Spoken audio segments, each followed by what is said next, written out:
The Speaker. Tēnā koe te mangai o te whare. Firstly, no mai ki tēnei ao Charlie Douglas Hipkins. So tauke and congratulations Chris and Jade on the addition to your whānau. It's a very special moment. And can I say that I think this bill actually epitomises what's good about Parliament.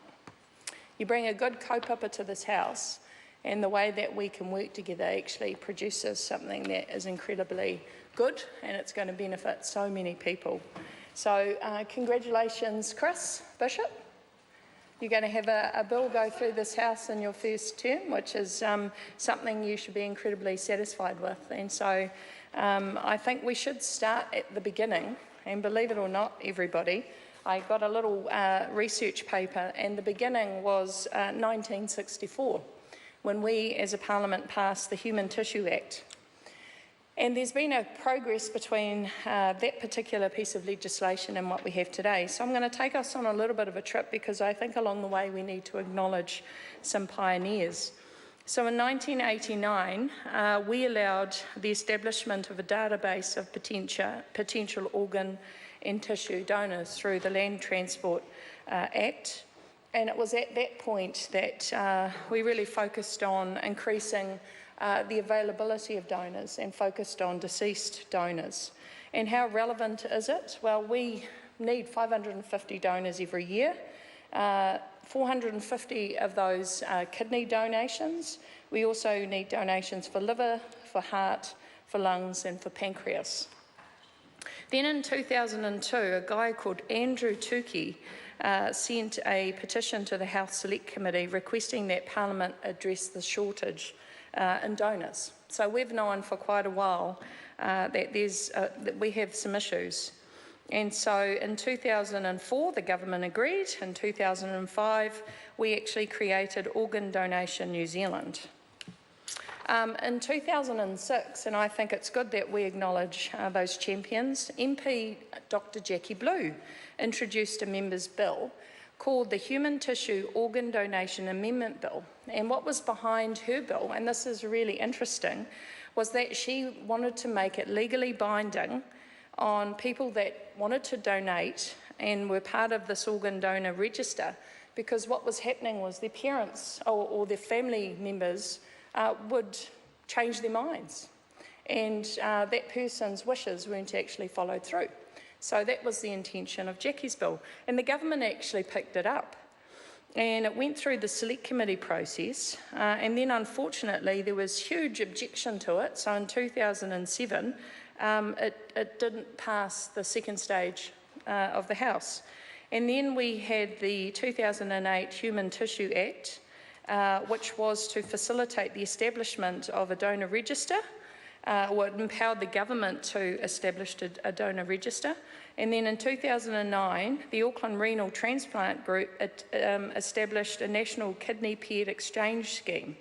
And actually I know a woman called Kim Hassan, who I played rugby with, who donated. She was part of a matching set. Her mother needed a kidney. She went through this process with her mother. She donated to somebody else, and then somebody donated to her mother. And so she, and I've seen her at different events, so she's very passionate about this area. And then in 2010, Michael Wood put in a member's bill called the Financial Assistance for Live Donors, Organ Donors. Sorry, Michael Woodhouse. Sorry, Michael Woodhouse. The Financial Assistance for Live Organ Donors Bill, and then I think Chris Bishop was incredibly thoughtful in selecting this bill, and I'm going to credit you with that, Chris Bishop, because this is an amazing bill. It really is, because what it will enable actually is for people who want to donate to be able to do so. And it's incredibly relevant to Māori, and I want to take this opportunity to acknowledge that the group that's most affected because of our high rates of diabetes, we suffer type 2 diabetes, we're 3 times more likely to get it, and actually in November is Diabetes Month. And so I've put my hand up. I think Sam Lotalinga on the other side, Jacinda Ardern. I think there might be some others in the House, but there's a Fitbit movement challenge, and it's all about creating awareness around diabetes. So I've become, aware. Oh, I'm sure you'd like to join. And so the relevance of this piece of legislation to Māori communities, I really must highlight, because we're the ones who are queuing up to get the kidney donations. And so if this is going to motivate people who really want to donate, but because of usually financial constraints can't, then I think that this bill will save lives and actually mean that families can stay together.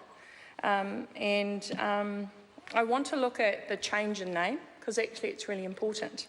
Because when you look at financial assistance for live organ donors bill, actually it's about the government helping to give somebody something because they're in need.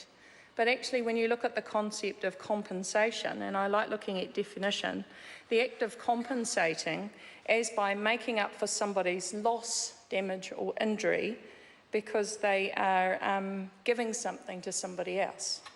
So we're recognising that philanthropic act and valuing that philanthropic act, because people who choose to donate an organ, actually it's quite a process. It's a process to go through in terms of finding out whether you're a match, and then actually having an operation must be pretty scary, and then recovering from that operation.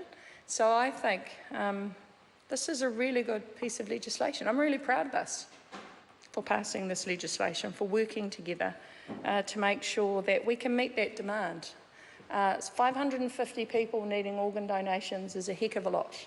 And actually that's also why we need to focus on these diabetes challenges and Fitbit challenges, because we want that number to reduce. We don't want it to keep getting larger and larger. Actually, we want to make sure that fewer and fewer people need organ donations because they're living happy, healthy, well lives. And so I think that's the other part of promoting this opportunity that families and people now have out there, because by creating, I guess, the mechanism now for people to put their hands up and say, yep, I'll donate, I'll go on a register, I'll help be part of a matching pair. What we're also saying is we all need to take better care of ourselves. And we have to create an environment where, I think the winner of last year's Diabetes Awareness Month Fitbit Challenge in a week walked 156,000 steps. Now that's crazy, because that's almost 20k a day. But if we can get people walking 20 minutes a day or 30 minutes a day and actually looking at portion sizes and being a bit healthier, then the overall goal is to reduce the demand. Now, I, like Koto, do want to mention somebody, and I'm seeing Georgina Byer tomorrow. Keep the noise down. I'm fortunate that Georgina has been in my life for a long time, because when she was in Parliament and I wasn't in Parliament, she is an absolute icon for our LGBTI and rainbow community. She's a champion and a pioneer who has shared so much of her life with the country, and in fact she's still doing that. And so she's one of the people who suffers from chronic kidney failure, and in an ideal world she would have got a transplant in 2013. That ability to be matched took a while, and in fact she's in a position now where she can't have the transplant because her heart's not up to it. And so, this piece of legislation hopefully is going to enable people who really need our help, people who are part of families, to get the support that they need. And so Chris Bishop, Health Select Committee and this Parliament, this is a piece of legislation that we should celebrate to its fullest, because it's going to save lives. So, nō reira, tēnā koutou, tēnā koutou, tēnā tātou katoa. Kia ora.